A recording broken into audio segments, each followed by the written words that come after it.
അസ്സലാമു അലൈക്കും വറഹ്മത്തുള്ളാഹി വബറകാതുഹു. പ്രിയമുള്ള സുഹൃത്തുക്കളെ, സഹോദരങ്ങളെ, ഇന്നത്തെ സുപ്രഭാതം പത്രത്തിൽ വളരെ പ്രധാനപ്പെട്ട ഒരു വാർത്തയുണ്ട്. ഡിസംബർ 30 സുപ്രഭാതം പത്രം. നിങ്ങൾ ആരെങ്കിലും ശ്രദ്ധിച്ചോ എന്നറിയില്ല. പത്രത്തിൻ്റെ ആദ്യത്തെ പേജിൽ തന്നെ ദക്ഷിണ കൊറിയയിൽ വിമാന ദുരന്തം, 176 മരണം. ലാൻഡിങ്ങിനിടെ വിമാനം നിയന്ത്രണം വിട്ട് മതിലിലിടിച്ചുകൊണ്ടാണ് ഈ ഒരു വലിയ ദുരന്തമുണ്ടായത് എന്നതാണ്. ഏതാണെങ്കിലും വളരെ വേദനാജനകമായ ഒരു വാർത്തയാണിത്. പക്ഷെ നിങ്ങൾ ആരെങ്കിലും ചിന്തിച്ചോ, എന്തുകൊണ്ടാണ് ഈ വിമാനത്തിൻ്റെ നിയന്ത്രണം പോയത്, ഇങ്ങനെ വലിയൊരു ദുരന്തമുണ്ടായത്? അതിൻ്റെ കാരണക്കാരൻ ആരാണ്? നിങ്ങൾ ആരെങ്കിലും ചിന്തിച്ചിട്ടുണ്ടോ? എന്നാൽ അതിൻ്റെ കാരണം നമ്മുടെ പകര അഹ്സനി നമുക്ക് പറഞ്ഞു തരുന്നുണ്ട്. നമുക്ക് ആദ്യം അതൊന്ന് കേൾക്കാം. ഷെയ്ഖുനായുടെ ആയലുകൾ ഷെയ്ഖുന കറക്റ്റ് ശരീഅത്തിനനുസരിച്ച് നിയന്ത്രിച്ചു കൊണ്ടിരിക്കുന്നുണ്ട്. ഹലറത്തുൽ ഖുദ്സിൽ ഇങ്ങനെ കിടക്കാണ്, ലോകം മൊത്തം കണ്ട് അത് നിയന്ത്രിച്ച് ഞാൻ ഒന്ന് അശ്രദ്ധയിലായാൽ പ്ലെയിനുകൾ തമ്മിൽ കൂട്ടിയിരിക്കും. ഷെയ്ഖുന പറഞ്ഞ വാർത്ത ഷെയ്ഖുന ഒന്ന് അശ്രദ്ധയിലായാൽ സംഭവിക്കും. ഇപ്പൊ മനസ്സിലായില്ലേ ഈ വലിയ ദുരന്തമുണ്ടാകാനുള്ള കാരണം എന്താണ് എന്ന്? CM മടവൂര് ശ്രദ്ധിച്ചില്ല. അദ്ദേഹം അശ്രദ്ധനായി.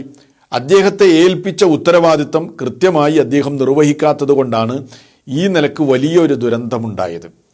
കാരണം അദ്ദേഹം തന്നെ പറഞ്ഞില്ലേ, ഞാനൊന്ന് അശ്രദ്ധനായി പോയാൽ വിമാനം തമ്മിൽ കൂട്ടിയിടിക്കും.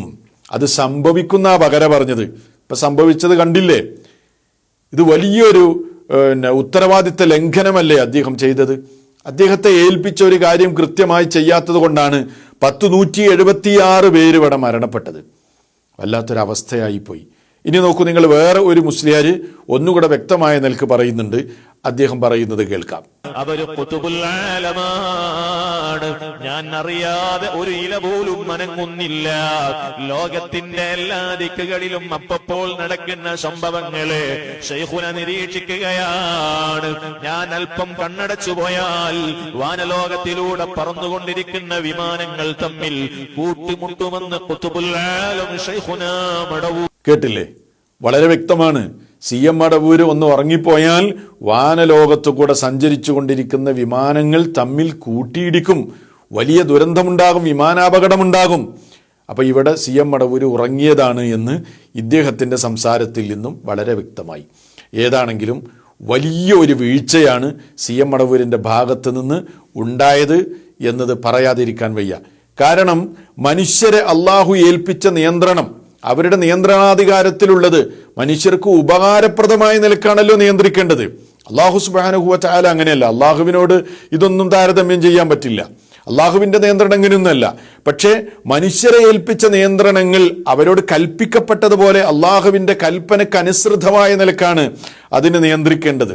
അതല്ലാതെ ജനങ്ങളെ കൊല്ലുക, നിയന്ത്രണം ഏൽപ്പിച്ച വിഷയത്തിൽ അശ്രദ്ധനാകുക, ഉറങ്ങിപ്പോകുക, എന്നിട്ട് വിമാനം ഇടിക്കുക, മതിലിൽ കൂട്ടിയിടിക്കുക, എന്നിട്ട് 176 പേര് മരണപ്പെടുക, മനുഷ്യരെ കൊല്ലുക, ഇതൊക്കെ വലിയ തെറ്റാണ് ചെയ്യുന്നത്. കാരണം ആ നിയന്ത്രണം, ആ ഉത്തരവാദിത്തം കൃത്യമായിട്ട് ചെയ്യാത്തത് കൊണ്ടാണല്ലോ ഇതൊക്കെ സംഭവിച്ചത്. അതുകൊണ്ട് ഈ വാർത്ത കേട്ടപ്പോൾ എനിക്ക് തോന്നിയത്, ഈ CM മടവൂര് എന്ന് പറയുന്ന ഇയാൾക്കെതിരെ കേസെടുത്തുകൊണ്ട് ഈ പ്രശ്നത്തിൽ പരിഹാരം കാണണം എന്നാണ് ഇതുമായി ബന്ധപ്പെട്ട് എനിക്ക് പറയാനുള്ളത്. അതാണ് ഈ സുപ്രഭാതം പത്രത്തിലെ ഈ വാർത്തയുമായി ബന്ധപ്പെട്ട് നമ്മൾ ആലോചിക്കേണ്ടത്. ഏതാണെങ്കിലും അല്ലാഹു സുബ്ഹാനഹു വ തആല ശരിയായ വിശ്വാസം ഉൾക്കൊള്ളാൻ നമുക്കെല്ലാവർക്കും തൗഫീഖ് നൽകി അനുഗ്രഹിക്കുമാറാകട്ടെ. വസ്സലാമു അലൈക്കും വറഹ്മത്തുള്ളാഹി വബറകാതുഹു.